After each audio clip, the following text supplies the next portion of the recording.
la Syrie, le Yémen, l'Éthiopie, le Soudan ni le Mali. Ce ne sont pas les Russes qui asservissent le monde par le mécanisme pernicieux de la dette. Ce ne sont pas les Russes qui polluent le plus la planète pour accélérer le réchauffement climatique. Ce ne sont pas les Russes qui ont des projets de dépopulation de l'Afrique par tous les subterfuges machiavéliques. Ce ne sont pas non plus les Russes qui plébiscitent l'homosexualité et la transsexualité pour combattre la famille traditionnelle et les codes et valeurs originelles de nos sociétés. Chers Occidentaux, vos héros ne sont pas nos héros, vos modèles ne sont pas les nôtres. Le roi Léopold II de Belgique qui a régné entre 1865 et 1907 est l'un des pires criminels que l'Afrique n'ait jamais connu, avec à son actif plus de 20 millions de civils congolais assassinés et mutilés, bien plus qu'Hitler que vous présentez comme le pire des monstres, avec pour seule raison la couleur de ses victimes.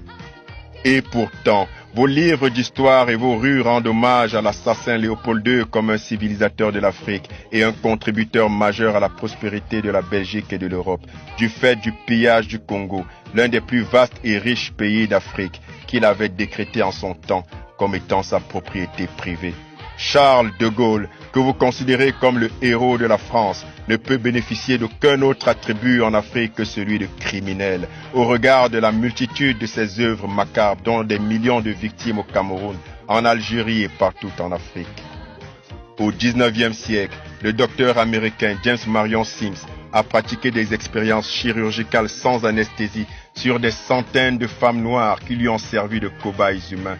Pourtant, votre histoire retient qu'il est le père de la gynécologie moderne et une statue en sa mémoire trône à New York. Entre 1982 et 1992, Wouter Besson, alias Docteur de la Mort, a assassiné des milliers de Noirs en Afrique du Sud, conformément au programme gouvernemental de diminution de la population noire à l'aide d'armes bactériologiques. Et pourtant, il a été acquitté en 2002. Cher Occident, toute l'histoire du peuple noir est pavée de cadavres et écrite en lettres de sang du fait de la multitude de tes crimes. Le seul souvenir que l'Afrique garde de sa relation avec toi, c'est la désolation et le chaos. Cher Occident, tes lois, tes intimidations, tes manigances et tes compassions pour garder l'Afrique dans ton carcan hégémonique ne peuvent plus prospérer.